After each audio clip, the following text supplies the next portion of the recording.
अस्सलामुअलैकुम। आज का हमारा जो लेक्चर है वो एग्जामिनेशन स्किल्स के हवाले से है कि आपने पेपर अटेम्प्ट कैसे करना होता है। आप अंदाज़ा कीजिएगा, पूरा साल बच्चे पढ़ते हैं, हमें साल के तकरीबन 10-11 माह मिलते हैं तैयारी के लिए, लेकिन 10-11 माह मिलने के बावजूद, कोर्स ख़त्म करने के बावजूद, स्कूल रेगुलर जाने के बावजूद, एकेडमी रेगुलर आने के बावजूद, बहुत से बच्चे ऐसे होते हैं जिन्होंने सब कुछ याद किया होता है, पढ़ा होता है, तैयार किया होता है, लेकिन उन्हें पेपर अटेम्प्ट नहीं करना आता। आज का जो हमारा सेशन है वो इस हवाले से है कि आपने पेपर अटेम्प्ट कैसे करना है और भले से पेपर अटेम्प्ट करके, एक स्किल के ज़रिए पेपर अटेम्प्ट करके आपने अच्छे नंबर लेने हैं उसमें। ठीक है जी, ये आज का हमारा लेक्चर है। पेपर अटेम्प्टेशन स्किल में सबसे पहली चीज़ ये आती है कि आपको पेपर को ड्रॉ करना आता हो, यानी आपको पता हो कि अच्छी एक ग्रेस और अच्छी लुक पेपर की कैसे बनाई जा सकती है।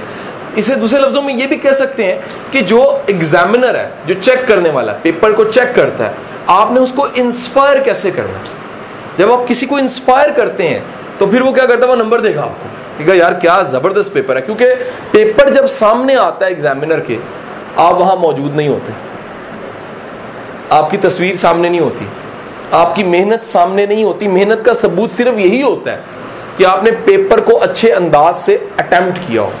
तो आज हम ये सीखेंगे कि किस तरह से पेपर अटेम्प्ट किया जाए तो एग्जामिनर इंस्पायर होता है और साथ ही साथ में अच्छे नंबर आते हैं। और सबसे बड़ी बात ये कि आपकी एजुकेशनल सक्सेस, ये जो सीरीज़ हमारी चल रही है, वो मुमकिन होती है।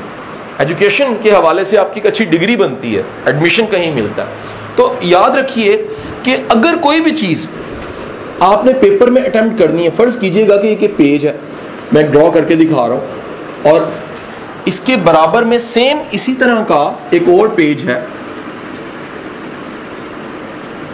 मिलता जुलता ही कह लीजिए, लेंथ ब्रेड में बराबर कर देता हूँ। और ये जो दो पेज मैंने बनाए हैं, इन दोनों पेजेस में लाइनें एक जैसी हैं, क्वालिटी एक जैसी है। ये अटेम्प्ट किसी ने किया और ये अटेम्प्ट किसी ने किया, दो बच्चों का फर्क है, एक ने एक अटेम्प्ट किया, एक ने एक अटेम्प्ट किया। एक के 10 आउट ऑफ 10 मार्क्स आ रहे हैं, एक के 3 आउट ऑफ 10। 10 में से 10 नंबर ही है, 10 में से। आपके ख्याल में अगर ये सिर्फ नंबर देखें तो यहीं से पता लगता है कि इसमें कुछ ऐसा था कि एग्जामिनर इंस्पायर हो गए। ये नंबर बता रहे हैं कि इस पेपर में कुछ था, तो एग्जामिनर ने क्या किया, एग्जामिनर इंस्पायर हो गए। अगर एग्जामिनर इंस्पायर हो गया तो यकीनी बात है कि कोई ना कोई वजह तो होगी, कोई ना कोई रीज़न तो होगी। आज हमने ये ढूंढना है कि वो रीज़न्स होती क्या क्या हैं। सबसे पहली वजह, सबसे पहला नुक्ता जिसको आपने लिख लेना है, एग्जामिनर इंस्पायर होता है, नंबर उसको देता है जिसका पेपर साफ सुथरा होता है। मैंने देखा बच्चे जो उनसे पेपर अटेम्प्ट करते हैं, अपने आप को समझ नहीं आ रही होती। अगर वो खुद पढ़ें, अपने पेपर को देखें, दोबारा रिवाइज करें, अपने पेपर की खुद को समझ नहीं आ रही होती। याद रखिएगा, अगर आपको अपने पेपर की खुद समझ नहीं आ रही तो एग्जामिनर वहां गैर मौजूद है, आप वहां उसे क्या समझ आएगी। सबसे पहले तो पेपर नीट एंड क्लीन हो। अच्छा, नीट एंड क्लीन का मतलब ये नहीं खाली शीटें वापस कर दें, नीट एंड क्लीन अटेम्प्ट किया हो और साफ सुथरा हर चीज को लिखा हो, नंबर 1 याद रखिएगा। दूसरा जो नुक्ता, पहला नुक्ता क्या है, नीट एंड क्लीन। दूसरा है प्रॉपर हेडिंग्स दी हो। कम से कम पेपर को अटेम्प्ट करते हुए आपने जरूरी हेडिंग जरूर दी हो। मैंने एक वर्ड इस्तेमाल किया है, जरूरी हेडिंग। एक और वर्ड है गैर जरूरी हेडिंग, यानी हेडिंग्स ही हेडिंग्स दी हुई हैं, नीचे एक एक लाइन लिखी हुई ना, जरूरी हेडिंग हो। कम से कम मेन अगर हेडिंग है तो वो यहां पर आपने सेंटर ऑफ द शीट ऐसे करके कोमास में डाल के आपने मेन हेडिंग दी हुई। अच्छा, कई बच्चे क्या करते हैं, जरा ध्यान से सुनिएगा, वो पेपर का सिर्फ इतनी सी जगह इस्तेमाल करते हैं, साइडें छोड़ देते हैं। डेफिनेशन लिखी इतनी सी, ऐसे करके लिखी, कोमास डाले जी, चलो साइडों पे जगह छोड़ दी। एक बात याद रखिएगा, पेपर चेक करने वाला अंधा नहीं है, उसको पता है कि इसने जगह छोड़ छोड़ के शीटें ज्यादा इस्तेमाल की हैं। ये शो कर रहा है कि मैं लायक हूं, ये लायक नहीं है। जिसके पास कंटेंट होता है वो पेपर को हमेशा, याद रखिएगा, एक साइड पे पहली लाइन लगा लेता है और ये लाइन जोन सी है वो मार्कर से लगाता है। ये एक बहुत बड़ा क्वेश्चन मार्क है कि बच्चों को ये पता ही नहीं है कि बोर्ड में बहुत से ऐसे लाहौर बोर्ड के अलावा बोर्ड हैं जहां पर लेड पेंसिल अलाउ नहीं है। ये आपकी रोल नंबर स्लिप की बैक साइड पे लिखा होता है और टीचर को साल के शुरू में ही बता देना चाहिए कि बेटा अगर वहां लेड पेंसिल अलाउ नहीं है तो इसे इस्तेमाल भी ना ही करें।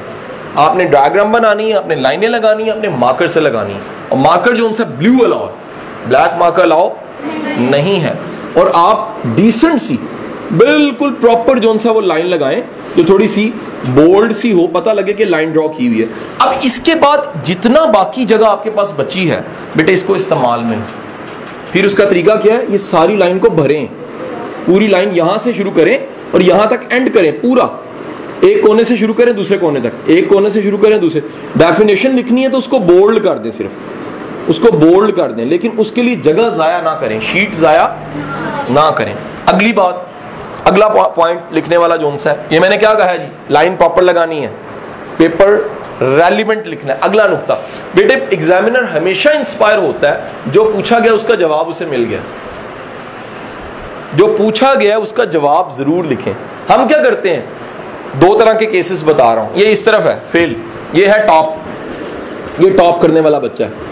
ये बच्चा है जो या तो फेल हो गया या फिर बड़ी मुश्किल से पास ही हुआ, शायद अच्छे ग्रेड्स नहीं बने। देखा गया है कि जो टॉपर होता है वो बच्चा पेपर अटेम्प्ट करते हुए पूरी की पूरी सिमेट्री बनाता है कि जब एग्जामिनर के सामने जाएगा पेपर तो जो उसने पूछा उसको मैंने जस्टिफाई किया हो, मैंने तसल्ली की हो कि जो पूछा गया मैंने उसका जवाब दे दिया। अच्छा, नालायक बच्चा क्या करता है, उसके पास कंटेंट नहीं होता, सबक उसे याद नहीं होते, लेसन उसे याद नहीं होते, वो क्या करता है जो पूछा गया उसके अलावा बताने लग पड़ता है। मसलन मैंने पूछा शुमाल के बारे में, एग्जामिनर कुछ शुमाल के बारे में बताइए, नालायक बच्चा क्या लिखेगा, जुनूब भी दुनिया में कोई चीज़ होती है, जुनूब बड़ा अच्छा होता है, जुनूब भी जाना चाहिए, उसके आसपास ही कहीं शुमाल होता है। तो इसका मतलब क्या है, उसको शुमाल के बारे में पता नहीं है। लाइक बच्चा जवाब देगा कि ये शुमाल है। अच्छा, कुछ बच्चे, अब एक और आपको केस बताने लगा हूं, जिनके अक्सर नंबर भी अच्छे नहीं आते, अगर नंबर कुछ आ भी जाएं तो पेपर अक्सर पूरा अटेम्प्ट नहीं होता, वो कहते नहीं टाइम ही बड़ा शॉर्ट था। ये वो बच्चे होते हैं जिनसे जो पूछा गया उससे ज्यादा बताने लग पड़ते हैं। मसलन पूछा गया शुमाल के बारे में कुछ बताएं, वो कहेंगे जी शुमाल बड़ा जबरदस्त होता है, शुमाल बड़ा अच्छा होता है, शुमाल बड़ा नीला होता है, शुमाल बड़ा पीला होता है। उसने 2 नंबर का सवाल है, 6 शीटें लगा देंगे। हमेशा देखो नंबर कितने हैं, कितना पूछा गया है, सवाल की वर्थ कितनी और जवाब मैंने कितना देना।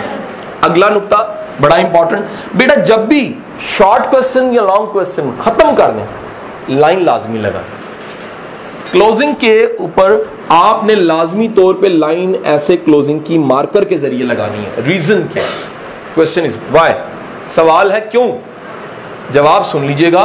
जब आप लाइन लगाते हैं तो ये अलामत है कि आपका सवाल खत्म हो चुका है, उसका जवाब, सवाल का जवाब खत्म हो चुका है। बस्सा औकात एग्जामिनर तेजी में चेक कर रहा होता है, वो 2 क्वेश्चंस को एक समझ के चेक कर देगा क्योंकि दरमियान में पार्टीशन नहीं थी, खत्म होने का निशान नहीं था।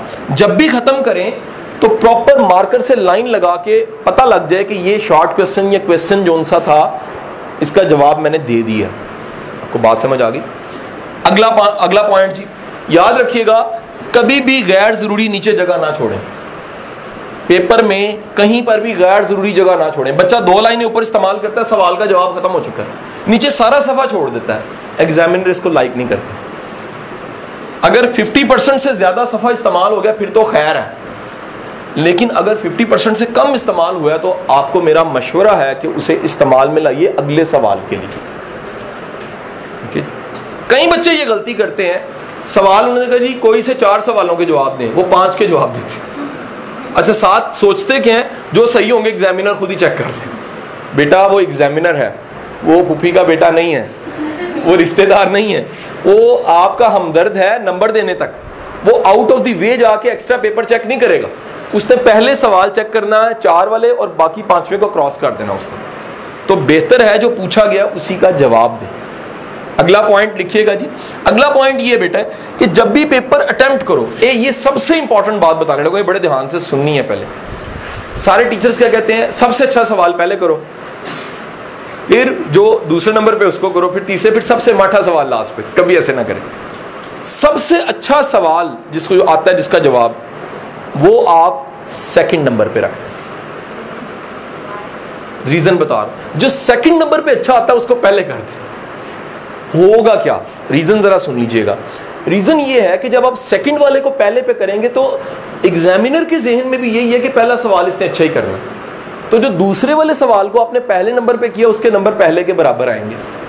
एक बात, आपने दूसरा सवाल भी अच्छा किया, दूसरे सवाल तक उसका तासुर बन गया, इंतहाई लायक बच्चा। अब सबसे माठा सवाल जिसका जवाब था तीसरे नंबर पे करना, लास्ट पे नहीं करना, ताकि उसका तासुर कायम रहे, आपके पास भी हाथ में एनर्जी हो, जहन में याददाश्त हो और आप उसको अटेम्प्ट करके थोड़े से नंबर और निकलवा लें। अब एक सवाल बचा था तीसरे नंबर वाला तरतीब पे, वो लास्ट पे कर लें। होगा क्या, आपका पूरा पेपर सिमेट्रिकल हो जाएगा।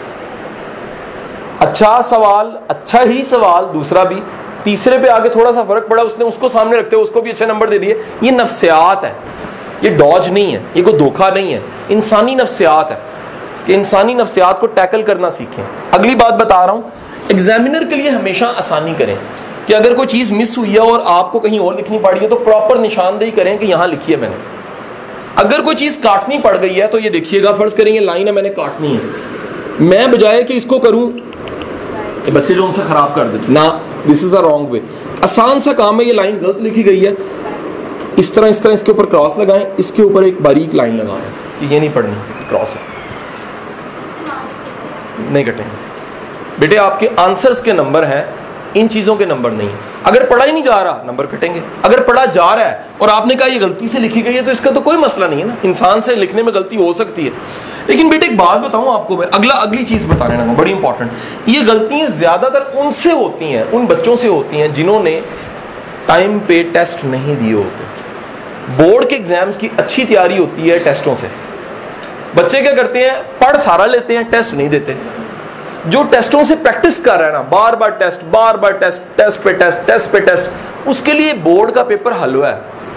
देखो मसला ही कोई नहीं है सर मैं तो सोच के गया था बड़ा मुश्किल होगा पेपर, तो उससे बहुत आसान था। असल में आसान नहीं था, वो इतनी बार मश्क कर चुका है, प्रैक्टिस कर चुका है कि उस प्रैक्टिस के नतीजे में उसको पेपर क्या लगेगा, आसान। अगली बात बता रहा हूं बेटे, आदत डालो। ये आदत आज से डालनी है, बोर्ड के पेपरों में जाके सिर्फ ऐसा नहीं करना, पहले से आदत डालो। वो आदत क्या है, अपना पेपर करने के बाद उसे दोबारा पढ़ा करो,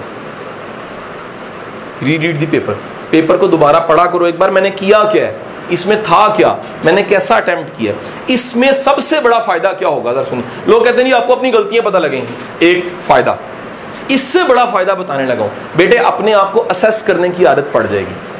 आप खुद को असेस किया करेंगे कि ये मैंने अगर किया तो ये कितना को वजन है, मेरा भाव है क्या, मेरे पेपर की ग्रेस कितनी है, मैं पहले से कितना इंप्रूव हुआ। आपने काम किया, उसको चेक ही नहीं किया अगर काम को, और छोड़ दिया एग्जामिनर पे, तो बेटे फिर गलतियां रहेंगी। ये गलतियां पहले से खुद से चेक करने की आदत, जो अपना एहतसाब करता है दुनिया उसका कम एहतसाब करती है, जो अपनी गलतियां ठीक कर लेता है लोग उसकी गलतियां कम निकालते हैं। अगली बात बेटे, हम लोग पूरा साल, अगला पॉइंट, एग्जाम्स में नंबर लेने का गुर, पूरा साल हम प्रैक्टिस, कई बच्चे गलती से क्या करते हैं, lead pencil 9th class 10th class intermediate में यूज करते रहते हैं, कई बच्चे जो उनसे बॉल पॉइंट यूज करते रहते हैं आम क्लासरूम में, कई बच्चे मार्कर यूज करते रहते हैं। मैं कहता हूँ बोर्ड में पेपर किससे देने हैं, कहते हैं इंक पेन से। मैं कहता हूँ जिस हथियार से आपने तब लड़ना है उसी हथियार से पूरा साल तैयारी करें। रफ काम, नीट काम, होमवर्क, क्लास वर्क, कुछ भी तैयार करना है तो आपने तैयार किसके जरिए करना है, इंक पेन से भी इस्तेमाल। ओके नॉट जी, उससे होगा क्या, आपकी इंक पेन से प्रैक्टिस इतनी अच्छी होगी कि बोर्ड में आप बड़े भले से ऑपरेट कर दोगे उसको। लास्ट पॉइंट है जी आज के लेक्चर का सबसे अहम नुक्ता, मेरा बेटा, जैसे एक सोल्जर के पास अपना हथियार, औजार, पानी की बोतल, सारा सामान पूरा होता है, एग्जाम्स में जाने से पहले अपना सामान पूरा करने की आदत डालें। Make a concept of geometry box, छोटी सी ट्रांसपेरेंट ज्योमेट्री रख लो, बोर्ड में ट्रांसपेरेंट अलाउड है, आप ढकी छुपी ज्योमेट्री इस्तेमाल नहीं कर सकते, शफाफ चीज लेके जा सकते हो जिसमें हर चीज नजर आए। आप आदत डालो, ट्रांसपेरेंट ज्योमेट्री रखो, अपना पेन, एक्स्ट्रा पेन, मार्कर, फुट्टा, सामान सारा आपके पास मौजूद हो, ताकि स्केल के जरिए आपको आदत पड़े कैरी करने की। बेटे जो बच्चा, आखिरी बात यहां पर खत्म कर रहा हूं, जो बच्चा पूरा साल बैठ के कभी अकेले में प्रैक्टिस करता रहता है, पेपर में ऐसे अटेम्प्ट करूंगा, सवाल का नंबर इधर लिखूंगा, ऐसे पेपर ज्यादा अच्छा लग रहा है, ऐसे ग्रेस ज्यादा लग रही है, ऐसे जवाब दूं तो ज्यादा अच्छा लगेगा, तो यकीन कीजिएगा वो बच्चे के नंबर ज्यादा आते हैं। बनिस्बत इसके किसी ने सोचा ही नहीं है। इसे कहते हैं रिहर्सल मेथड। वो जो चीज कभी करनी है उसको पहले जहन में रिहर्सल करते रहे। बड़े बड़े बॉक्सर जोन से अपनी इमेजिनेशन में प्रैक्टिस कर रहे होते हैं कि मैं फाइट कर रहा हूं, बड़े बड़े स्विमर जोन से हम इमेजिनेशन की प्रैक्टिस करते हैं। तो अगर आप पेपरों से पहले ही रिहर्सल करते हैं तो यकीन कीजिएगा आपकी एजुकेशनल सक्सेस बहुत अच्छी हो सकती है। आज का हमारा लेक्चर मैं थोड़ा सा रिवाइज किए देता हूं। एग्जामिनेशन स्किल्स और एग्जामिनेशन में सक्सेस पेपर अटेम्प्टेशन के हवाले से हमने लेक्चर दिया है। उसमें मैंने सारे नुक्ते बताए हैं कि पेपर अटेम्प्ट कैसे करना है, लाइंस कैसे ड्रॉ करनी है, हेडिंग्स कैसे देनी है, पेपर को ग्रेसफुल बनाना है, पेपर को साफ सुथरा रखना है। पेपर जब भी उसमें क्वेश्चन एंड होएगा आपने लाइन लगानी है। क्वेश्चन बेशक वो शॉर्ट क्वेश्चन था या लॉन्ग क्वेश्चन था, पेपर करने के बाद रिवाइज लाजमी करें। सबसे अच्छा सवाल दूसरे नंबर पे करें, दूसरे नंबर वाला पहले नंबर पे करें, तीसरे नंबर पे लास्ट वाला करें और उसके बाद चौथे नंबर पे तीसरे वाला करें, ताकि साइकोलॉजिकली एक इम्पैक्ट क्रिएट हो कि आप लाइक बच्चे पेपर जब भी कर रहे हो एग्जामिनर के लिए आसानी पैदा करें। इसे कहते हैं पेशकश अच्छी रखना। पेशकश किसे कहते हैं? चीजों को प्रेजेंट अच्छा करना। अगर आप अच्छे प्रेजेंट करते हो पेपर में तो आपके नंबर ज्यादा आते हैं बनिस्बत उसके। बड़ा आसान कुलिया मैं बताऊं, पिछले दिनों एक रिजल्ट आया है और एक बच्ची के नंबर थे 546। 9th क्लास का रिजल्ट आया, नंबर थे 546। रीचेक करवाया 548 हो गए। पूरे नंबरों में से सिर्फ 2 नंबर कटे हैं। उस बच्ची का पेपर सामने रख लो, जरा ध्यान से सुनिएगा, और उस बच्ची का पेपर सामने रख लो जिसके 325 या 310 या 270 आए हैं। जमीन आसमान का फर्क हो। और वो जमीन आसमान का फर्क क्या, वो सारे फर्क मैंने आज आपको बता दिए हैं। फेल होने वाला काम ही ऐसा कर रहा होता है कि वो फेल हो जाता है। पास होने वाला पास होने के लिए स्ट्रगल कर रहा होता है, लेकिन टॉप करने वाला काम ऐसे करता है कि वो टॉप करे, पेपर ऐसे अटेम्प्ट करता है कि टॉप करे। उसका पेपर बोलता है, उसका पेपर इंस्पायर करता है, उसका पेपर बताता है कि ये लाइक बच्चे का पेपर है, लाइक बच्चे का पेपर नहीं है। अल्लाह आपको बहुत सी कामयाबियां दे।